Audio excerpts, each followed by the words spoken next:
Hi అండి. నమస్తే. Welcome back to our channel. అందరూ ఎలా ఉన్నారండి? అందరూ బాగుండాలని ఎప్పుడు ఆ దేవుడిని కోరుకుంటాను. చాలా రోజుల తర్వాత మళ్ళా మీ ముందుకొచ్చాను. ఎందుకొచ్చానంటే నేను సో తెలుగు నీతి కథలు, small small stories, Tenali Ramakrishna stories వింటూ ఉంటానండి. చాలా బావుంటాయి. పిల్లలకి చదువుతో పాటు సంస్కారం గూడా నేర్పించాలి. ఈ నీతి కథలు అప్పుడప్పుడు పిల్లలకి వినిపించండి. పిల్లలకి విలువలు నేర్పించండి. రేపు మన పిల్లలు ఒకరింటికెళ్లారంటే మీ అమ్మ, మీ నాన్న మిమ్మల్ని మీకేం నేర్పించారు అని అంటారు. చదువుతో పాటు పిల్లలకి సంస్కారం గూడా ఉండాలండి. ఏదో సోది చెప్తున్నాను అనుకోవద్దండి.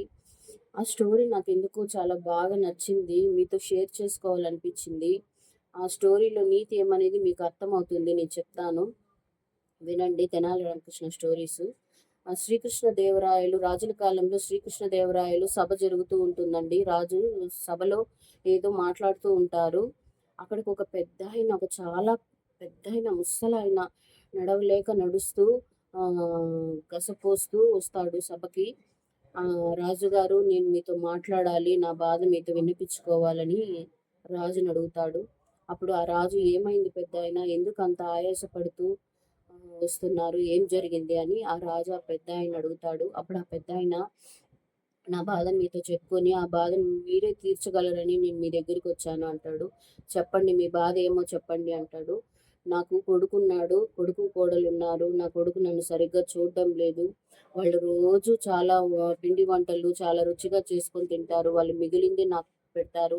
ఇంట్లో నుంచి బయట వెళ్ళిపో అని తరిమేస్తున్నారు. నేను చాలా ముసలాయిని అయిపోయినాను. నాకు బయట పనెవ్వరు ఇవ్వరు. నేను ఏ పని చేయగలను? నేను శక్తిని కోల్పోయాను అని ఆ రాజుకి ఆ పెద్దాయన ఆయన బాధను విన్నపించుకుంటాడు. అప్పుడు తెనాలి రామకృష్ణ వండుకొని, నీ బాధ నేను తీరుస్తాను అని ముందుకు వస్తాడు. ముందుకు వచ్చి పెద్దాయనకి ఒక బంగారు నాణ్యాల మూట ఇస్తాడు. మూట ఇచ్చి ఆ పెద్దాయనకి ఒక సలహా చెప్తాడు. ఆ పెద్దాయన పోతూ పోతూ ఆ బంగారు నాణ్యాల మూట కొడుకు కోడలకు కనబడేటట్టు ఆయన బొడ్లో దూపుకొని పోతాడు. బయటనే కొడుకు కోడలు కూర్చొని మాట్లాడుకుంటూ ఉంటారు. ఆయన పెద్దాయన ఇంట్లోకి పోయేటప్పుడు ఆ బొడ్లో ఉండే మూట కొడుకు కోడలు చూస్తారు.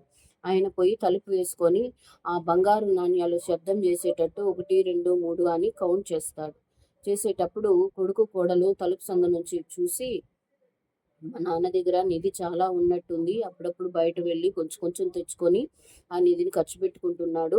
మనం మా నాన్న జాగ్రత్తగా చూసుకుంటే ఆ నిధంతా మనకే వస్తుంది కదా అని అప్పటి నుంచి వాళ్ళ నాన్నని, వాళ్ళ అమ్మని, వాళ్ళ నాన్నని, వాళ్ళ కొడుకు కోడలు జాగ్రత్తగా చూసుకుంటారు. చూసుకొని ఆయనకి పంచపక్ష ప్రమాణాలు పెట్టి మంచం దిక్కుండా వాళ్ళ నాన్నే అంత బాగా చూసుకుంటారు. అప్పుడు ఒక నెల తర్వాత రాజుగారి దగ్గరికి ఆ పెద్దాయన వస్తాడు. వచ్చి, రాజుగారు, నా ప్రాబ్లం సాల్వ్ అయిపోయింది. నా కొడుకు కోడలు నన్ను బాగా చూసుకుంటున్నారు. ఇంతకు మించి నాకు ఇంకేం అవసరం లేదు అంటాడు. అప్పుడు రాజు తెనాలి రామకృష్ణని పిలిచి శభాష్ అని మెచ్చుకొని తెనాలికి బహుమతి ఇస్తాడు. దీంట్లో నీతి మీకు అర్థమయ్యే ఉంటుంది.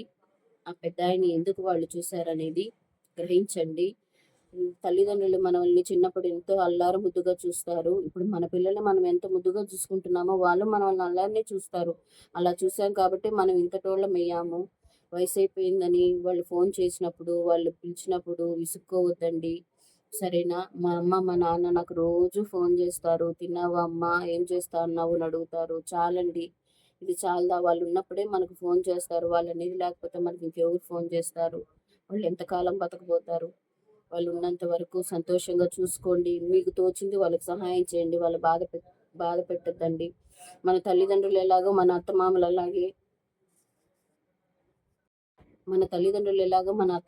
అలాగే వాళ్ళని కూడా ఇద్దరిని బాగా చూసుకోవాలి.